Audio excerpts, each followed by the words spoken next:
پاکستانیوں کو میں آج کہہ رہا ہوں، تیاری کرو، تیاری کرو آپ سب. اور میں سیاست کی بات نہیں کر رہا، میں حقیقی آزادی کی بات کر رہا ہوں، میں جہاد کی بات کر رہا ہوں، میں اس پاکستان کی بات کر رہا ہوں جو میرے لیڈر قائد اعظم نے جدوجہد کی، اور میرا جو نظریاتی لیڈر علامہ اقبال کی جو سوچ تھی. اس پاکستان کو اگر ہم نے، وہ پاکستان جس نے ایک عظیم قوم بننا تھا، جدھر دنیا میں ہر پاسپورٹ کی عزت ہونی تھی، جس کا نعرہ تھا کہ پاکستان کا مطلب کیا؟ لا الہ الا اللہ. اے اللہ، تیرے سوا ہم کسی کے سامنے نہیں جھکتے، ہم کسی امریکی کے سامنے نہیں جھکتے، ہم کسی ڈاکو کے سامنے نہیں جھکتے، ہم خوف کے بت کے سامنے نہیں جھکتے. کوفہ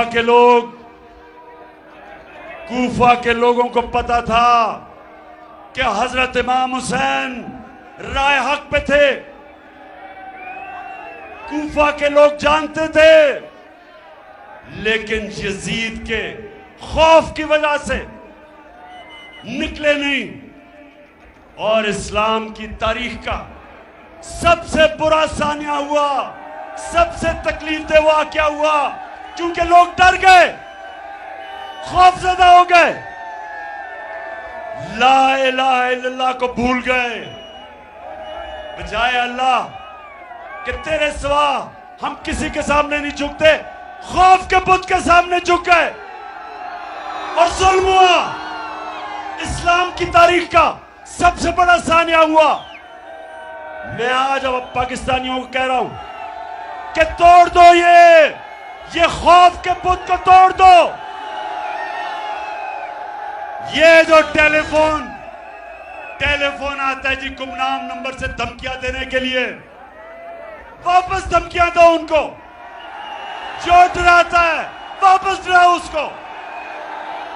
جو مسٹر ایکس اور مسٹر وائی لوگوں کو دھمکیاں دیتے ہیں، واپس دھمکیاں دو ان کو. یہ ہوتے کون ہیں؟ یہ ہوتے کون ہیں آپ کو ڈرانے والے؟ آپ ہیں اس ملک کی قوم، عوام ہے ملک کا. جو ملک کی قیادت عوام کا فیصلہ ہے.